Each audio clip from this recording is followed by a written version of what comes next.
Enjoy this fascinating compilation of some of our previous stories about tall white aliens. These videos feature intriguing accounts of human encounters with these mysterious beings. Each story revolves around the captivating and strange presence of these so-called tall whites. Sit back, relax, and immerse yourself in this uninterrupted viewing experience. No more ad breaks, just pure mystery and wonder. Story 1. Hey there, I'm going to go by June for this letter. It's actually my middle name and hardly anyone knows me by it. Consider it my pen name for the sake of your listeners. I know my story might sound a little odd, but I believe your viewers might find it intriguing. 10 years back, I bid farewell to the hustle and bustle of Los Angeles and headed for rural Oregon. I needed a break from the city grind. Just me, a single woman in her mid-50s seeking solace. Ever since my teenage years, I've been haunted by these unsettling nightmares. It's like I'm snatched from my bed by strange beings, subjected to terrifying examinations. I'm always paralyzed in these dreams, helpless to fight back. They faded away in my early 20s, only to resurface in my late 40s. My therapist diagnosed me with PTSD, a result of the turbulent childhood I endured. My parents' bitter divorce, the relentless bullying at school, and the weight of failed relationships. It all took its toll on me. Settling down in Oregon marked a fresh chapter in my life. I snagged a spacious plot of land just a mile outside town, nestled amidst serene woods.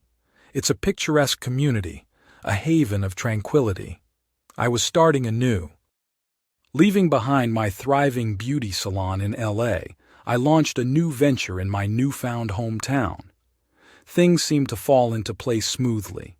My house, an elegant old structure, underwent a makeover, adding to the charm of my new life. Initially, the nightmares faded into the background. Life felt less burdensome. Yet 2 years in, the dreams returned with a vengeance. Doubts crept in. Was this fresh start fueling its own anxieties? The nightmares grew more frequent, more vivid. Desperate for answers, I turned to a local psychologist, but her explanations felt like rehearsed lines, lifelong therapy for childhood trauma. It didn't add up. How could my parents' issues manifest as encounters with unearthly beings? It seemed far-fetched. Feeling like I needed a change, I decided to explore a different avenue. There was talk of a hypnotherapist in town, and I figured, why not give it a shot?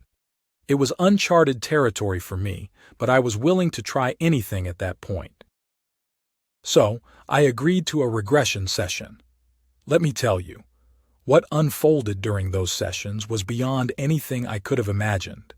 It's hard to put into words, really. I know it might sound outlandish, but bear with me. Under hypnosis, I unearthed memories of being abducted by aliens since I was just a kid. Yeah, you heard that right. Abducted by extraterrestrial beings. They'd whisk me away to their craft and subject me to all sorts of unsettling examinations and experiments. It was downright agonizing. The hypnotherapist urged me to embrace whatever emerged during these sessions, to not question it but to explore it. And each time I delved deeper, more details surfaced. It was like peeling back layers of a nightmare I'd buried deep within my subconscious. Needless to say, it took a toll on me. I felt like I was spiraling into a crisis. So I upped my sessions, seeing him twice a week for 2 weeks in a row. And just when I thought things couldn't get any stranger, they did. It was a typical weeknight, not particularly chilly, but the rain outside added an eerie touch to the darkness. I was just about ready to hit the hay when there came a knock at the front door. Odd, I thought to myself. Peeking through the peephole, I saw no one. Weird, right? As I turned to walk away, there came another knock. Now, our neighborhood's pretty tight-knit, so I figured it must be some neighborly shenanigans. The local teenagers sometimes get up to harmless mischief. I crept back to the door, aiming to unlock it as quietly as possible. My plan? To catch whoever it was in the act and play along with their little game. I mean, why not inject a bit of humor into the situation, right? But when I flung open the door, I was met with quite the sight. Before me stood a man in the crispest white suit I'd ever laid eyes on. It wasn't your ordinary suit, though. It had that Nehru style, with the closed-up collar and no tie. But there was something peculiar about it, like a modern take on the classic. It lacked buttons but was impeccably closed in front. And the man himself, well, he was a towering figure, easily reaching 7 feet tall. His hair was the lightest shade of blonde, his eyes a piercing blue. He practically radiated with an otherworldly presence, if you catch my drift. Now, I'm not one to open my door to strangers, mind you. Nobody ever showed up here unannounced before. But there I was, standing face to face with this peculiar fella, and something about him just calmed my nerves right down. His lips didn't even twitch, but I swear I heard a voice in my head saying, "You have nothing to fear. I am here to help." Strange, huh? Against my better judgment, I went ahead and invited him inside. Looking back, I can't believe I did that. He made his way into the foyer while I locked the door out of pure habit, leaving the key dangling in the lock. My house layout's a bit peculiar, with the lounge off to the left as you enter. I was expecting him to follow me, but he just stood there, staring at me with those piercing eyes. "I am here to help," he repeated, and it clicked. I knew exactly what he meant. This time his words were spoken out loud in English, albeit with a strange accent. It reminded me a little bit of this Persian hairstylist I once knew in LA, how that fella spoke. Yet he sure did not look like he was from those parts. Unusually tall, fair-skinned, with a presence that radiated a feeling of caring. I just stood there, not uttering a word as he continued on. "They have not paid you a visit since your youth. Mark the moment, for they are coming back. A year from now, they will return." My heart sank. He was talking about my abductors.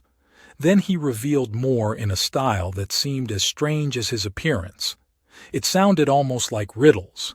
I have the words etched into my memory. "You need 2 guardians, creatures of the sort called dogs," he said, his voice serious. Then he carried on. "2 shepherds have a bond. The ones who haunt you cannot pacify those joined in strength. Your village has a shelter for these creatures. 2 are waiting for you. Go tomorrow and bring them home. You have 1 year. Bring your heart to theirs. They must sleep in your room." A quick message from our channel. Your support is vital for our success. By subscribing and hitting the like button, you help us continue bringing you these eerie stories.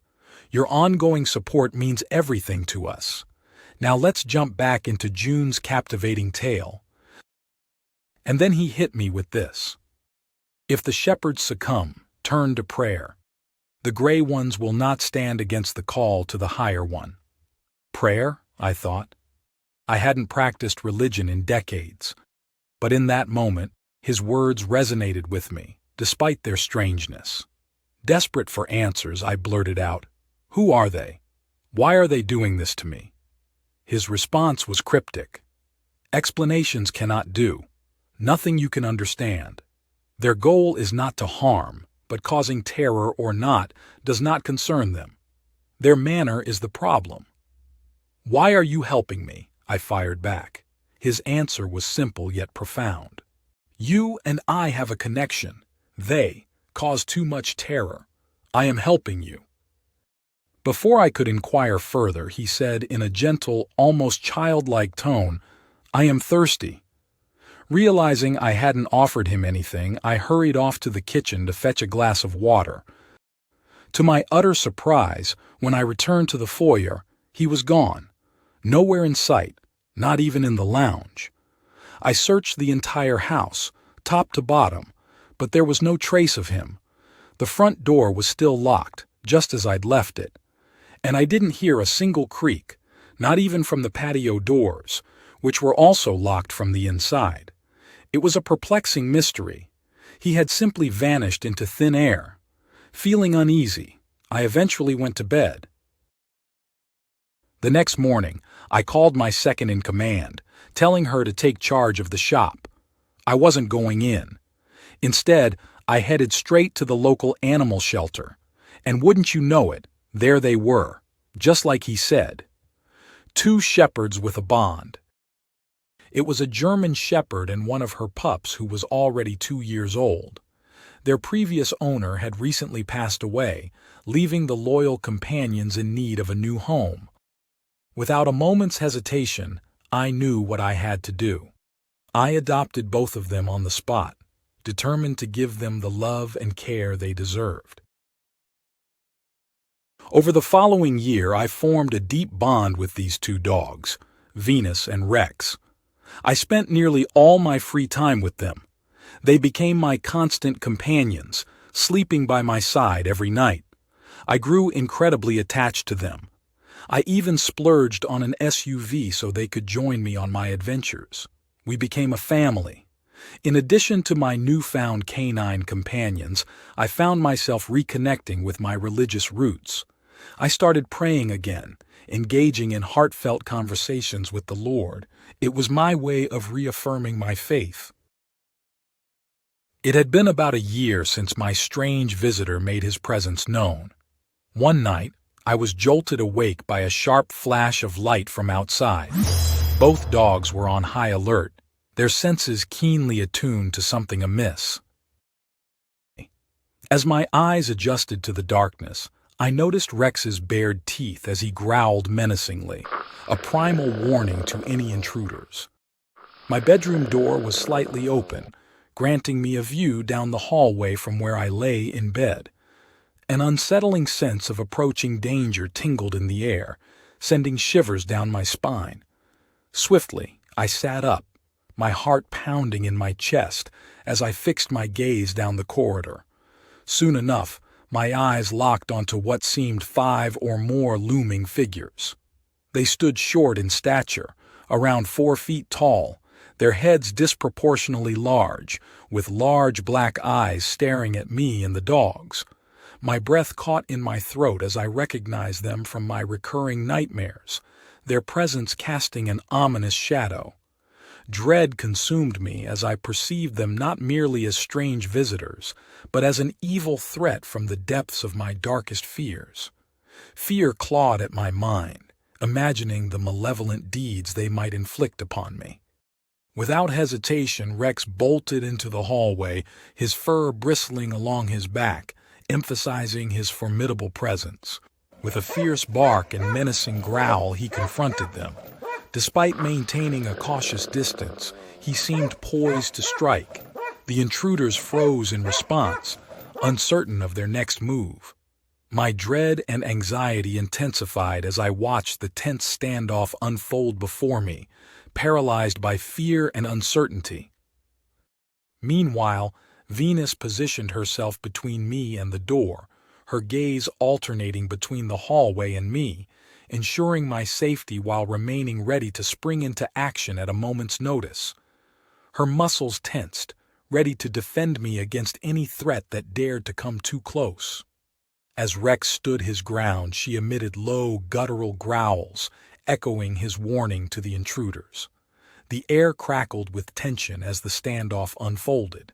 The figures hesitated, uncertain of how to proceed in the face of Rex and Venus's fierce defense.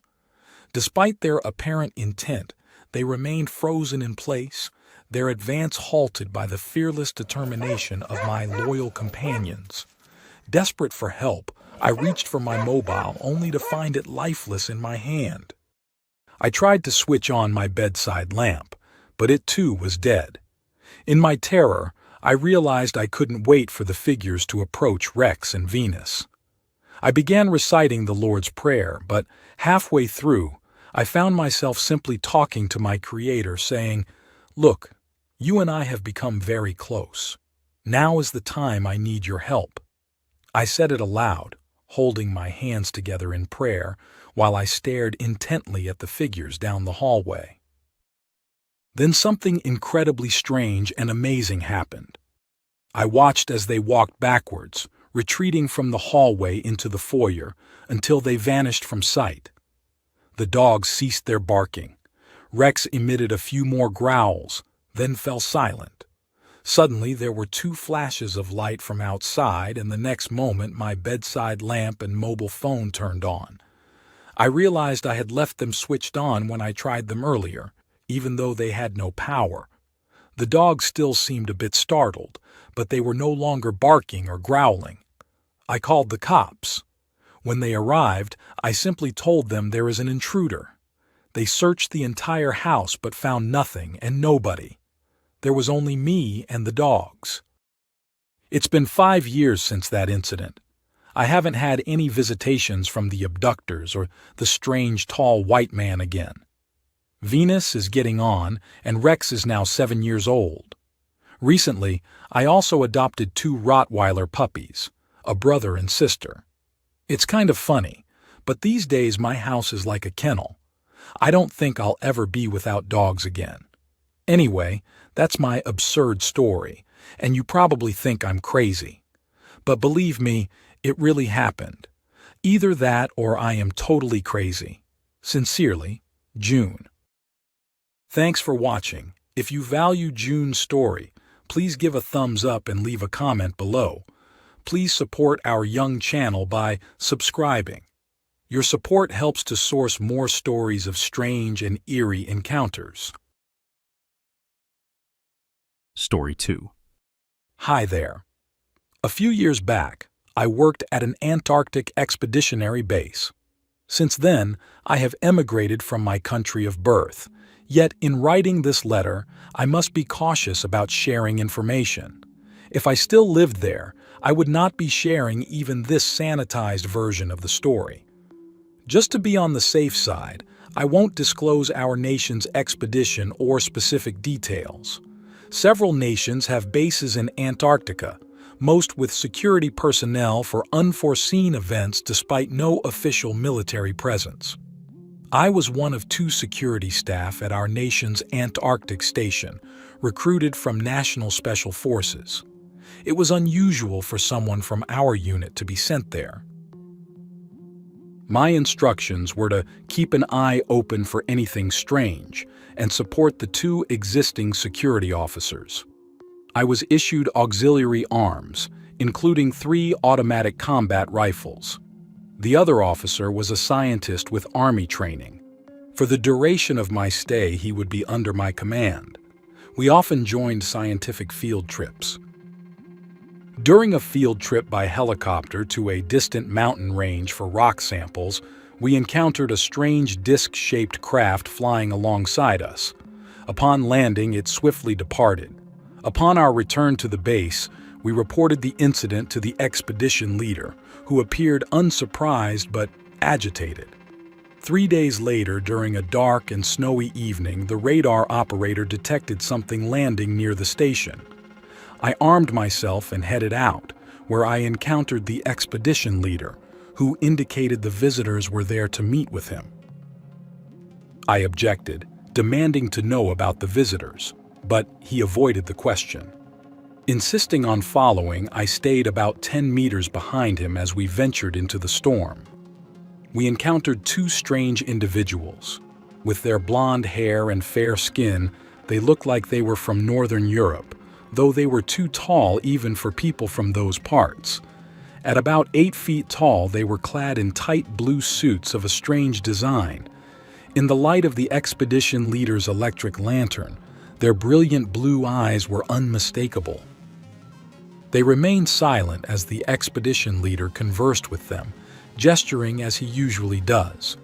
I never saw the strangers speak, leaving me clueless about the meeting's purpose.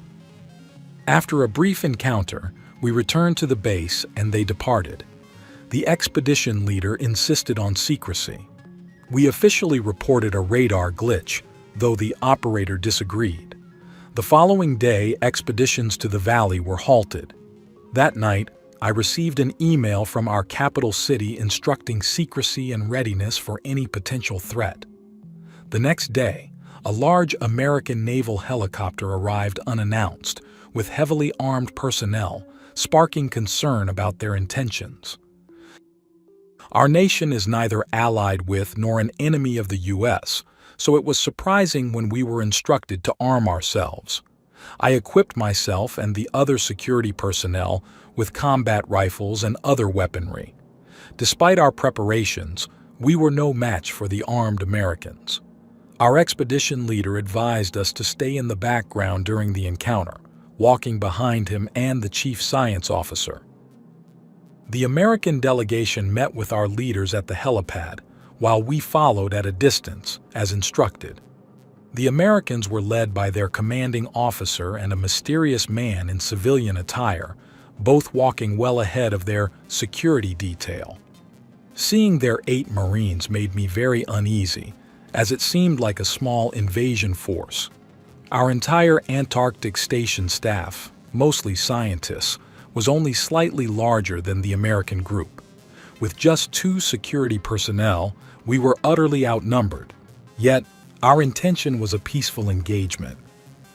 I observed a peculiar sight among the Americans, something I can only describe as a non-human figure, reminiscent of the stereotypical gray aliens from popular culture.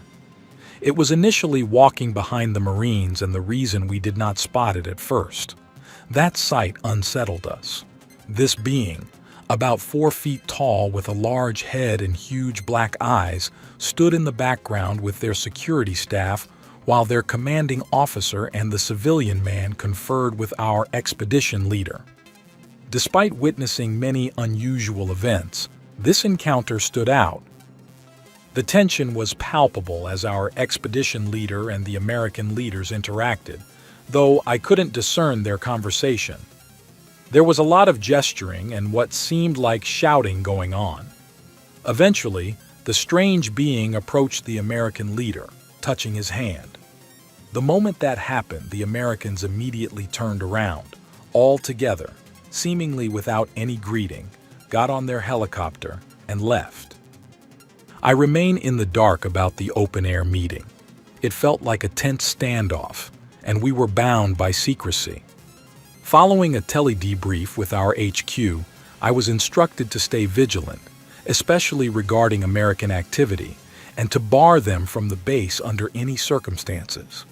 Upon returning home, I found the entire experience unsettling. I still have lingering questions about its purpose and my role. Despite this, perhaps my specialized security skills were the main reason for my deployment, ready for any unforeseen circumstances. Everything else is a mystery. My experiences on that strange continent will forever puzzle me. Regards, Joe X. If you value Joe X's story, please like this video and please subscribe. Your support means the world to us. Story 3. Welcome to this special feature on Elizabeth Clar. Today, we're deviating from our usual format of sharing viewer-submitted stories to explore the fascinating life of Elizabeth Clar, a key figure in UFO history. Join us as we delve into her remarkable experiences and legacy. Elizabeth Clar, born Elizabeth Woolat on July 1, 1910, in the tranquil town of Mooi River, Natal, South Africa, would become a figure of profound intrigue and controversy. Known for her striking claims of extraterrestrial contact, Clar captivated the world with stories that began in her childhood and spanned decades, peaking between 1954 and 1963. Her journey into the unknown began innocuously enough, with a purported visitation when she was just 7 years old. In 1956, she began to publicly share her encounters, making headlines with her assertion that she had been contacted by aliens multiple times.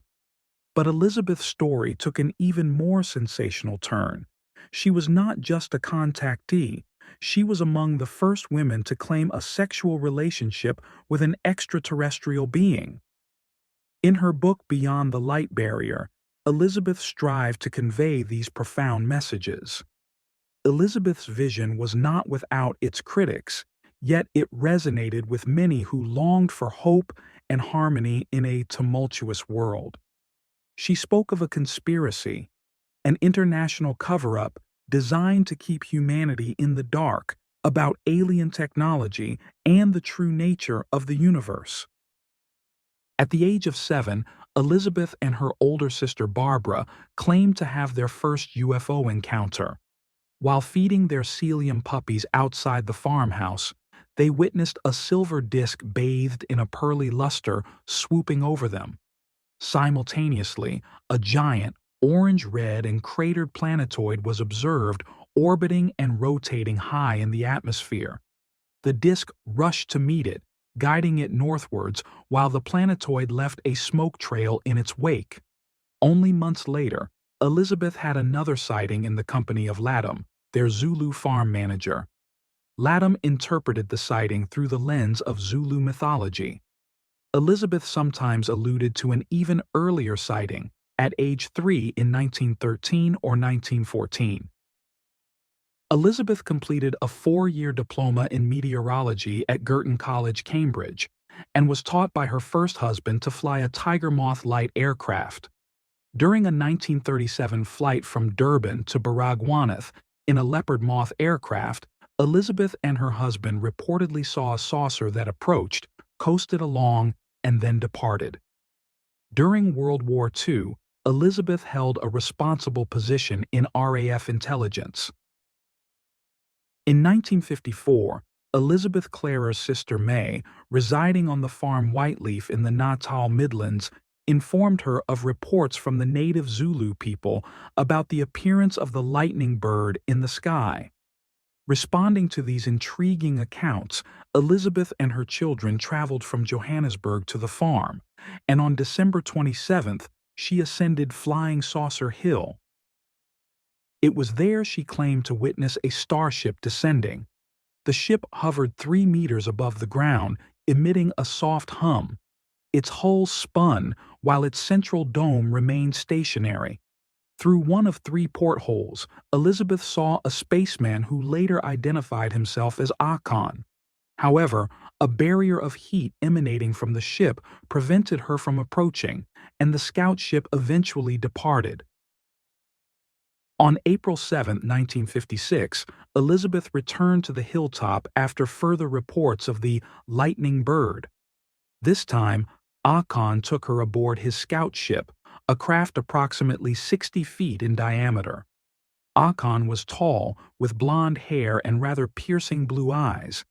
Inside the craft, she met a second pilot, described as stocky and darker skinned than Akon, who was supposedly both a botanist and an astrophysicist. Elizabeth was shown a lens offering views through the craft's floor. With only a hum emanating from below and no sense of movement, they were transported to an enormous cigar-shaped mothership with a garden-like interior. After meeting its inhabitants, she was returned to the hilltop. During the encounter, kisses were exchanged, and Akon revealed that Elizabeth was a reincarnated Metonian and his long-lost soulmate. He explained that Metonians occasionally took Earth women as partners to strengthen their race with new blood, and claimed that a number of Metonians were living surreptitiously among humans. On April 30, 1956, from 5:45 p.m. until 2 a.m., various observers noted a steady red glow poised at a rocky section of the hill. No sign of a fire was found afterwards. On July 17, 1956, after the family farm was sold, Elizabeth revisited the area and claimed to have taken a series of 7 photos of Akon's scout ship using her sister's simple brownie box camera. She described vivid light flashes turning into a dull gray craft enveloped in a shimmering heat haze. For an hour, the disk darted silently over a rise near the farmhouse, making several weaving detours, and shone like silver in bright sunlight before streaking away out of sight.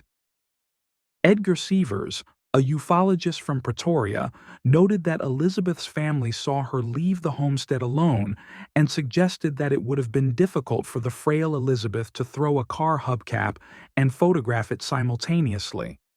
He also stated that no type of hubcap was known to sufficiently resemble the disc in the photos. In April 1958, Elizabeth Clar reported a series of extraordinary contacts that set her story apart from the typical UFO narratives of the 1950s. She claimed that Akon's visits culminated in a day-long rendezvous on the high plateau of Cathkin Peak. During this encounter, Akon presented her with a silver ring that enhanced their telepathic connection, and their love was consummated, leading to the conception of a child. I surrendered in ecstasy to the magic of his lovemaking, our bodies merging in magnetic union as the divine essence of our spirits became one, Elizabeth later recounted. According to Clara, after a terrestrial pregnancy, she and her MG car were transported in 1959 to Akon's home planet Meton, which orbits Proxima Centauri in the Alpha Centauri star system. There, she delivered a son named Ailing. He remained on Meton to be educated, while Elizabeth reluctantly returned to Earth.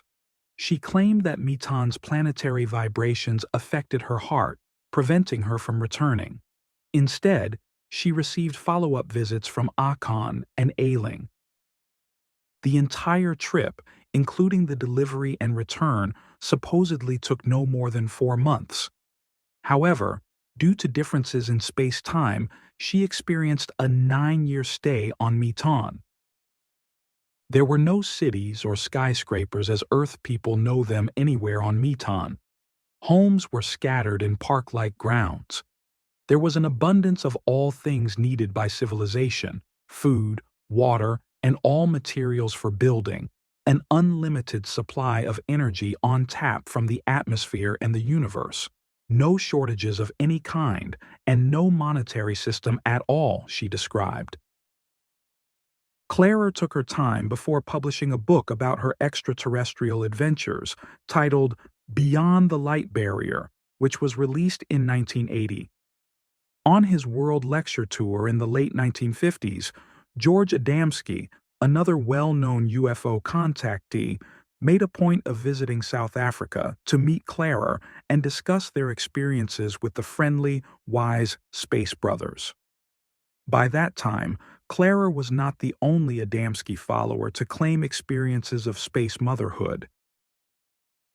Despite the ridicule from the press due to her outlandish claims, Elizabeth welcomed any attention as it helped disseminate Akon's message, which she considered a life task of utmost importance.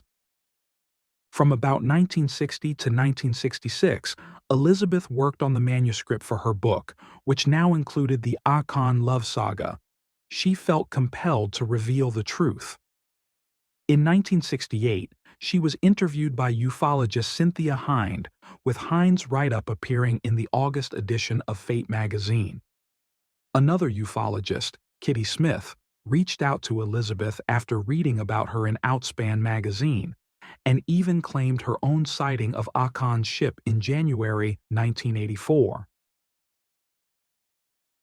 Elizabeth was vocal against other alleged alien contactees like Anne Grevler and Philip Heumann, challenging their claims and methods. Her firm stance was that space beings would never communicate through trance mediums or other such methods. In 1975, Elizabeth was invited by Hermann Oberth to the 11th International Congress of UFO Research Groups in Wiesbaden, Germany, where she delivered a speech that earned a standing ovation. Despite her age and the difficulty of the journey, Elizabeth faithfully commemorated the anniversary of her union with Akon every 7th of April by returning to Flying Saucer Hill. She befriended South African Air Force helicopter pilots who facilitated her visits to the hill when horseback rides became too challenging. Elizabeth's third husband, Aubrey Fielding, passed away in 1981, and his ashes were scattered on Flying Saucer Hill. Elizabeth herself died of breast cancer at age 84, leaving her second book, The Gravity File, unfinished. This book aimed to fill in the gaps of her first book, explaining the military and political aspects of UFO research and Akon's electrogravity propulsion technology. Before her death, Elizabeth shared with acquaintances that her son Ailing, like Akon, was now an astrophysicist, traveling the universe with his father, his spacewoman Clea, and their son. Thank you for watching. If you enjoyed this video, please give it a thumbs up, share it, and subscribe to our channel. Don't forget to hit the notification bell so you never miss an episode.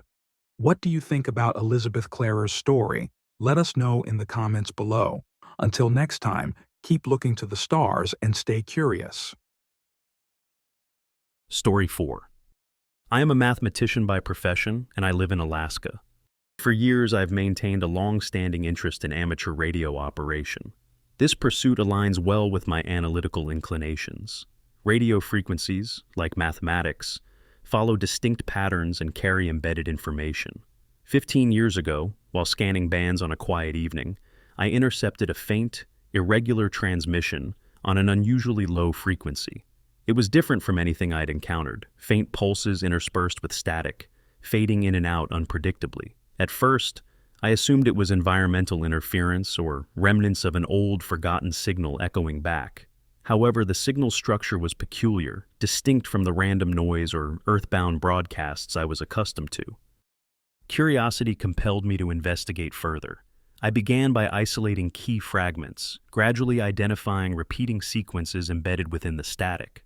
The frequency and cadence didn't match any known radio band or established broadcast pattern. To the trained eye, these signals hinted at purposeful encryption, and as someone with a background in cryptography, I recognized a mathematical logic underlying the transmission.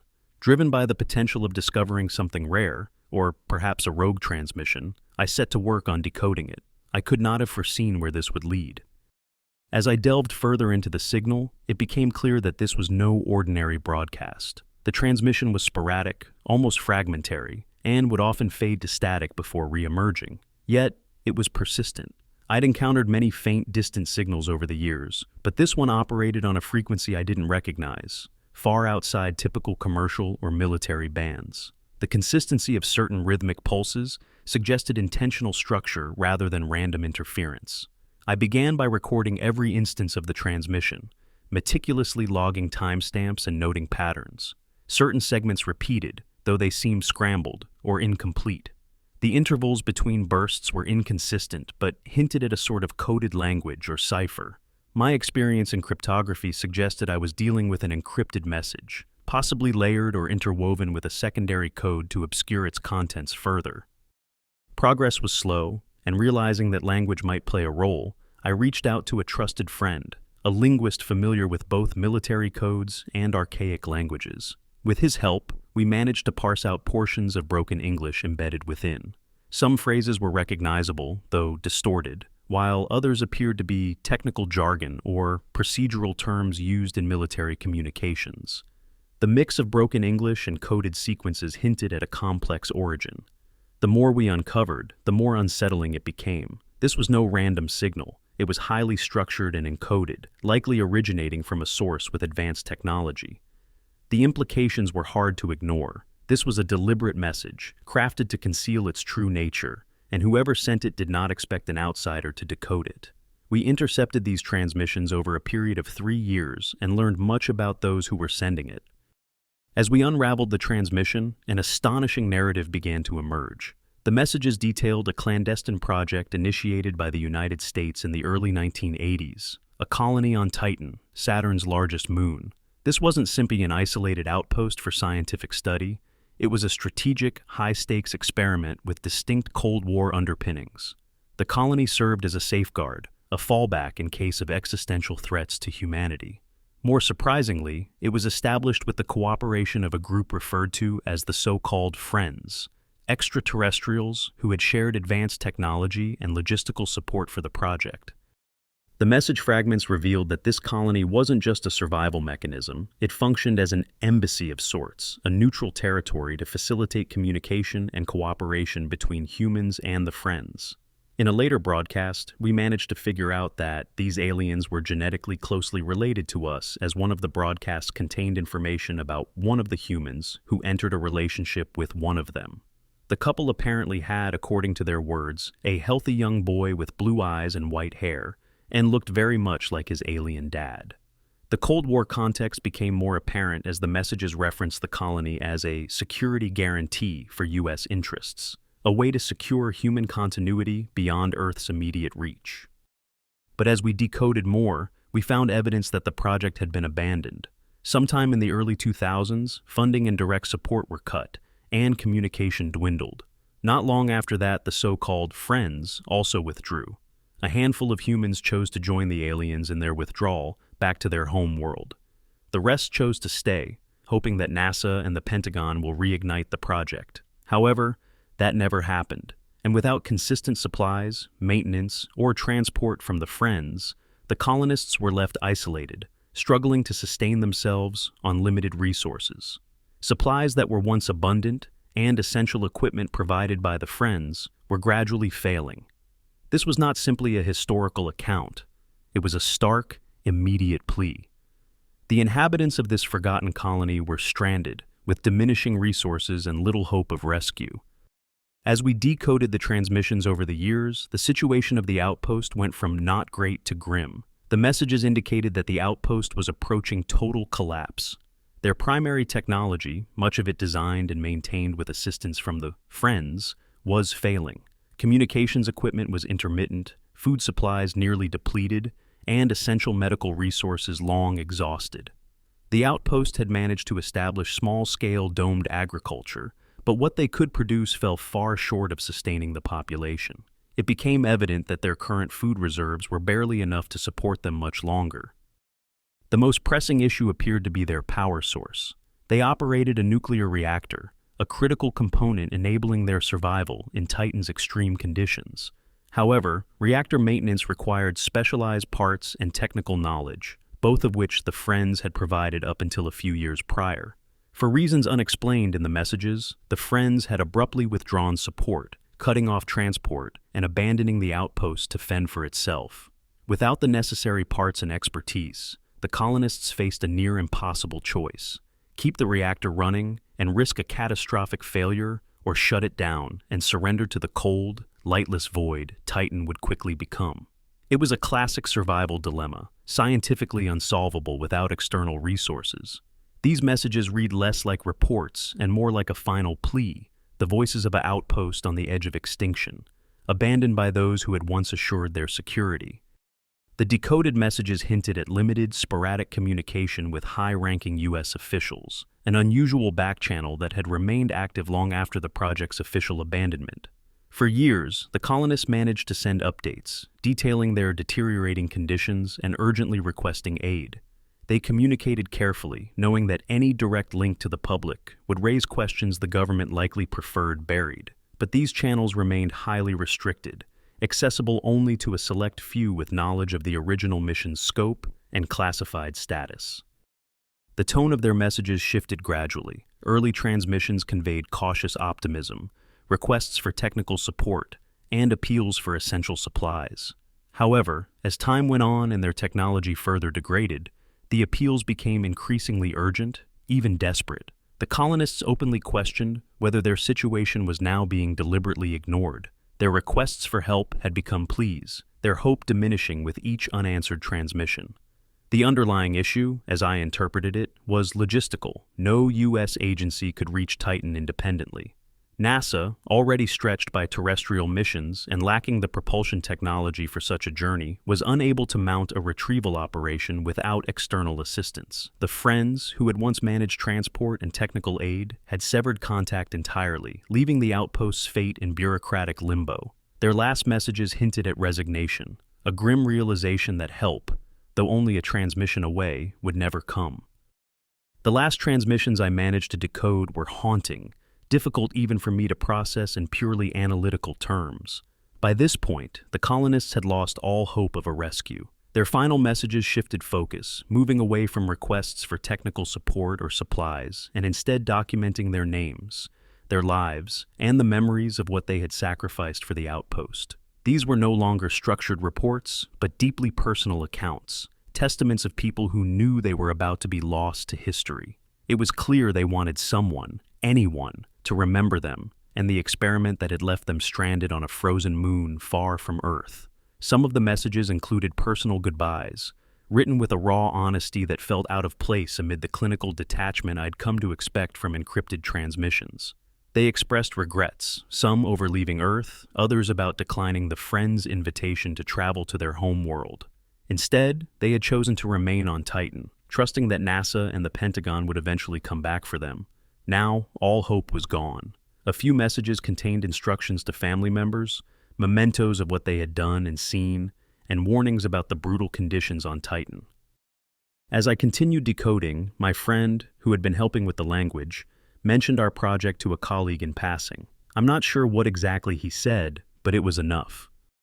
Soon after, I had a visit from 5 men, claiming to be from the FBI. They displayed credentials and informed me they needed to search my home for illegal transmissions and classified material. I knew something wasn't right from the start. Their manner was professional but unnervingly direct, as though this was a routine sweep. I picked up my phone and called my lawyer. As he answered, one of them took the phone from me. He then walked off with it. A few minutes later, he returned, handed it back. My lawyer was still on the call, but all he had to say was, "It would be in your best interest to let them proceed." Then he abruptly hung up. I tried calling back, but there was no response. They confiscated everything. My computers, external hard drives, notebooks. All my recordings and decoded data were taken without further explanation. I'd meticulously documented everything, every fragment and timestamp, every translation my friend and I had painstakingly constructed. And now, all of it was gone. In their final words, the colonists had hoped their story would be preserved. They hadn't expected to be rescued, only remembered. I wish I could honor that. Years have passed since those final transmissions, yet the weight of the outpost story remains with me. I'd buried the experience, knowing that revealing it could lead to consequences I wasn't prepared to face. But I can't ignore the gravity of what I uncovered, a hidden chapter of human history, written on Titan's desolate surface, where humanity once reached beyond Earth, only to abandon those who ventured so far. Their messages were more than data. They were voices, people isolated by both distance and secrecy.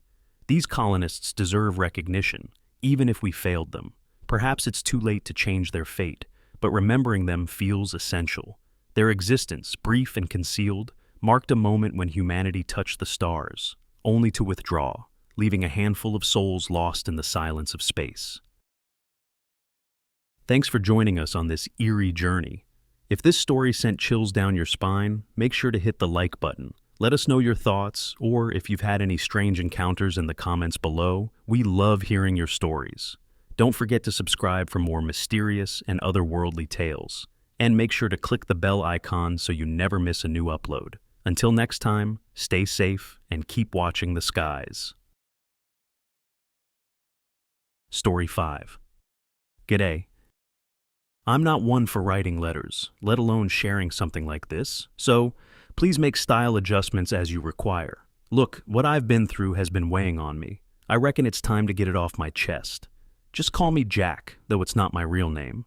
I live out in the wheat belt region of Western Australia. Not much out here except for miles of open farmland and the odd kangaroo. I've been a wheat and sheep farmer all my life, just like my dad before me. It's a tough way to make a living, but it's honest work, and it keeps me close to the land, which is where I've always felt most at home. Life's simple out here. I get up before the sun, check on the sheep, make sure the crops are coming along, and fix whatever needs fixing. It's a peaceful sort of life, really, the kind that a lot of blokes in the city dream of, though they wouldn't last a week out here. It can get a bit lonely at times, just me, the dog, and the wide open sky, but I've always been content with that. Never been one for crowds anyway. But something happened a few months back, something that's been gnawing at me ever since, and no matter how much I try to focus on the farm, I can't shake it. Things haven't been the same since that night. It was a normal evening, just after sundown. I was out checking on the sheep before calling it a night, We'd had a few foxes around lately, and I wanted to make sure the flock was safe. The sky was clear, stars scattered everywhere like they always are out here. But then, something caught my eye, some strange lights off in the distance. At first, I thought nothing of it. Could have been a plane or maybe a weather balloon. We get the odd aircraft flying over, though not often. The lights were moving slowly, almost like they were drifting. Didn't think too much of it then, just went back to finishing up. But the next night, there they were again. Same spot, same strange, slow movement. I stood there for a while, watching, trying to make sense of it. Couldn't hear anything. No engine noise, no hum, just those lights glowing in the distance. I figured it had to be something explainable, so I brushed it off, went back inside, and thought nothing more of it. But they kept coming back. Each night those lights were there, and each time they seemed a bit closer. I couldn't help but watch them, wondering what they were. After a few nights, it started to get under my skin. I'd heard stories from other farmers about strange things happening out here, but I always thought it was just talk. Bored men making up tales after a few too many beers. But now, I wasn't so sure. I'll never forget that night.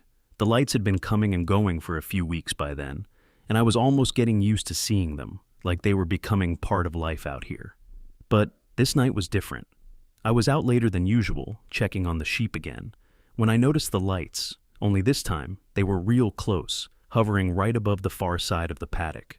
I stood there, staring, trying to make sense of it, when suddenly the lights dimmed, like they'd been swallowed by the darkness. That's when I saw her. At first, I thought I was seeing things. Right in the middle of my field was a figure, a woman, but not like any woman I'd ever laid eyes on. She had to be nearly 7 feet tall, with a figure that was just, well, perfect. She was wearing this tight, dark blue bodysuit that hugged her body, and her long, blonde hair flowed down her back, almost glowing in the moonlight. But it was her eyes that really got me, piercing blue, like they could see right through you. She didn't say a word, didn't move, just stood there, looking at me. But the thing is, I wasn't scared. I should have been, standing there in the dark with this tall, strange person staring me down. But I wasn't. There was something about her, something calming. It was like all the stress, the worries of the farm, just melted away in her presence. I couldn't stop looking at her. That tight bodysuit shimmered slightly in the moonlight. She looked like she'd stepped straight out of another world. And then I saw it. The craft. It was sitting just behind her, hovering silently above the ground. It was a smooth metallic disc. It must have been about 40 or 50 feet across. It was obviously not from this world, because I have never seen a plane like that. There were no wings or engines or anything. I don't know how long we stood there, staring at each other. Time seemed to slow down, or maybe it stopped altogether. She never spoke, but somehow I could feel what she wanted to say. It wasn't words exactly, but feelings, emotions, a deep sense of calm, curiosity, and something else. A kind of connection, like she knew me, like we were meant to meet. I should have been terrified. I should have run, or at least grabbed my rifle. But I couldn't. There was something about her that made me feel safe, like nothing bad could happen as long as she was there. And so, I just stood there, rooted to the spot, waiting for whatever was going to happen next. After that first night, I didn't think I'd see her again. It felt like some strange dream, one I couldn't explain but couldn't forget either. But a few nights later, she came back. Same spot, same quiet calm about her. This time, I wasn't as shocked, though I still couldn't wrap my head around what was happening. I stood there, waiting, and that's when it started. The feeling, the connection. It wasn't like talking, not in the way we humans do. I could hear her in my mind, clear as day, even though her lips never moved. She didn't need to speak. Her thoughts and emotions flowed straight into me. At first it was overwhelming, like being hit with a wave of information all at once. But soon, I started to make sense of it. She was from a star system far beyond anything I'd ever imagined, a place I couldn't even begin to comprehend. She told me about her people, how they've been visiting Earth for centuries. Just watching, learning, said they weren't here to cause trouble, just trying to understand us. And for some reason, she picked me. Never said why, but I could feel it. That connection between us growing stronger each time she came back. As the weeks passed, her visits became more frequent. Sometimes we'd just stand there together, under the stars, barely saying a word. We didn't need to. It was like just being close to her filled me up, like we were connected in a way I couldn't quite wrap my head around. Then one night, things took a turn. She invited me onto her craft. I couldn't believe it.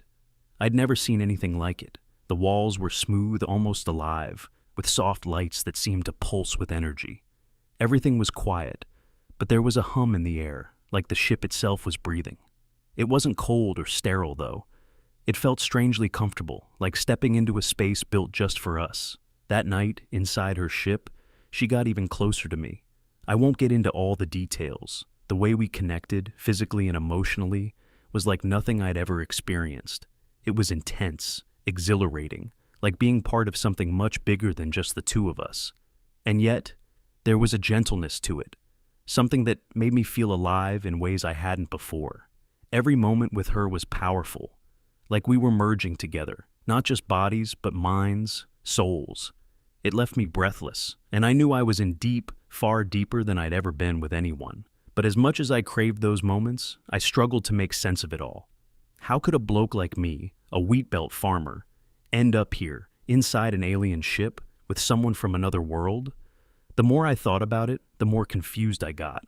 It didn't make sense, none of it. But when I was with her, none of that mattered. It all felt too right to question. Still, when she left, I'd be alone again, staring up at the stars, wondering if I'd imagined the whole thing. It was like waking from a dream, unsure if any of it was real, but feeling in my bones that it was. It wasn't long before I started to feel like I was living in two different worlds. There was the life I'd always known, the farm, the routine, the familiar faces in town, and then there was her, this strange otherworldly connection that had become part of my nights. The more time I spent with her, the more the lines between those two worlds began to blur. During the day, I'd try to keep things normal. I'd get up, tend to the sheep, fix the fences, and head into town for supplies like I always did. But something was off, and I knew people were starting to notice. Old mates at the pub would ask why I seemed distracted, why I wasn't my usual self. I'd brush it off, say I was just tired from the farm work or that I'd been having trouble sleeping. But the truth was, I wasn't sure who I was anymore. At night, when she came, everything felt right, like I was exactly where I was supposed to be. But when she was gone, I felt lost. I'd sit there, staring out at the stars, wondering if I was losing my mind. I mean, how could I explain this to anyone? A bloke like me, having a relationship, if you could call it that, with an alien. It sounded ridiculous even to me, and I was the one living it. I couldn't tell anyone, not my family, not the few mates I had left.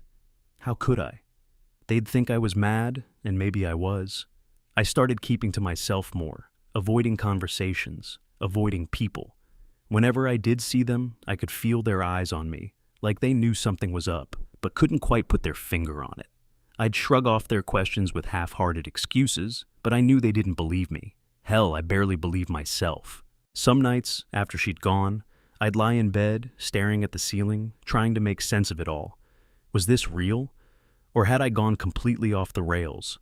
I'd think about the way she made me feel, how calm, how connected we were, and then I'd think about the fact that she wasn't even human. It didn't add up, and yet somehow it did. It felt more real than anything I'd ever known. But that didn't stop the doubts from creeping in. I'd catch myself staring off into space, wondering if any of it was true or if I'd just gone mad from being out here alone for too long.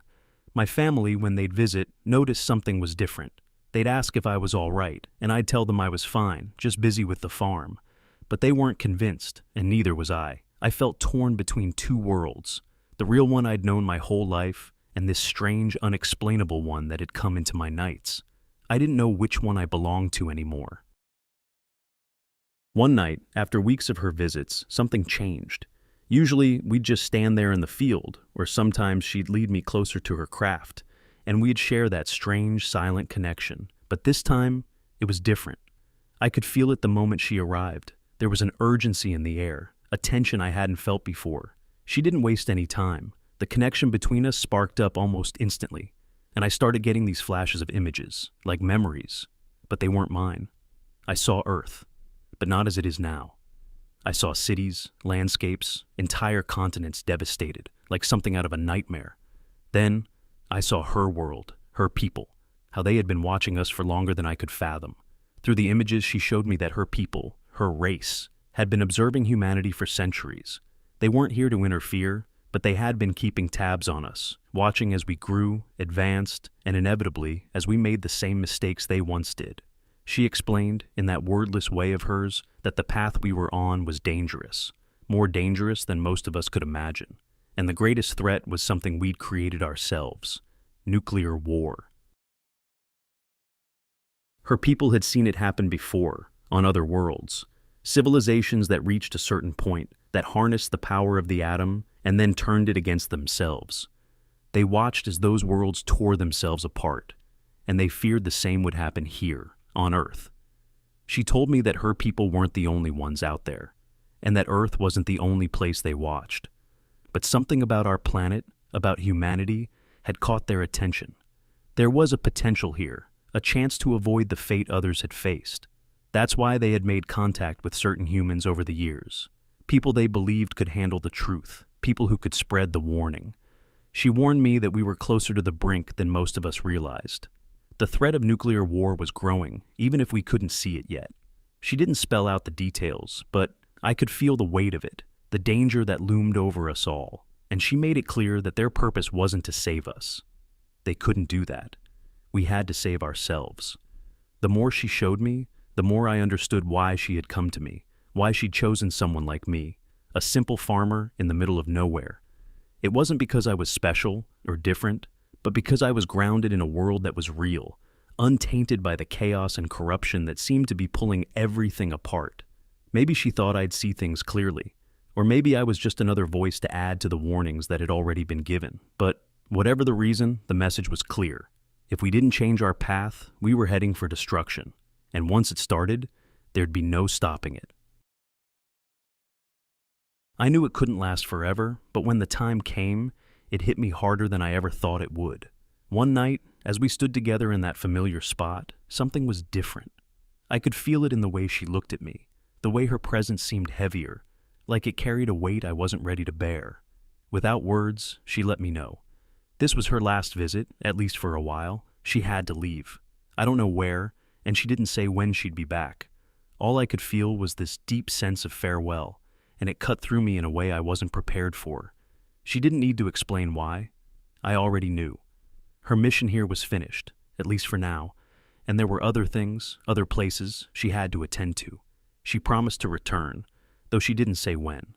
It could be weeks, months, maybe even years. That uncertainty gnawed at me, leaving me with more questions than answers. Would I ever see her again? Or was this it? Just one strange chapter in a life that would go back to normal? When she left, it was quiet. Too quiet. The kind of silence that fills your ears after a storm passes. I watched her walk back toward her craft, that familiar glow surrounding her. It lifted off the ground without a sound, slowly rising into the night sky. And then, just like that, she was gone. I stood there for what felt like hours, staring at the empty sky, waiting for a sign, anything that might tell me this wasn't the end. But there was nothing, just the stars, as silent as ever. Now, I'm left here wondering what comes next. Part of me hopes she'll return, that I'll see that soft glow in the sky again one night. But another part of me knows that this kind of thing doesn't follow our rules. There's no way of knowing if or when she'll be back. In the meantime, all I'm left with is this feeling, this sense of longing that I can't shake. I go about my days, working the farm, tending to the sheep, fixing what needs fixing. But in the back of my mind, she's always there. Every time I look up at the night sky, I wonder if she's watching, if she's somewhere out there, thinking about me the way I'm thinking about her. I suppose life has to go on, even when you've had a glimpse of something far beyond what most people will ever know. But it's hard. It's hard to go back to the way things were when you've seen the stars up close and felt a connection that defies explanation. I just don't know if I'll ever be the same. I've spent a lot of time thinking about what happened, about her and everything she showed me. It's changed the way I see the world, the universe, even myself. I used to think the farm, the land, was all there was. Now I know there's so much more, things we can't even begin to understand. I haven't told anyone, not really. Who would believe me? A farmer, talking about aliens and warnings of nuclear war? They'd say I'd lost it, and maybe I have, in a way, but part of me feels like I can't keep this to myself. The truth, as strange as it is, might be the one thing that helps us in the end. But then again, maybe some things are better left unsaid. Cheers. Jack. Thanks for watching. If you enjoyed this story, don't forget to like, subscribe, and hit the bell so you never miss an episode. Share your thoughts in the comments, and if you've had your own eerie encounter, let us know. Until next time, keep your eyes on the skies.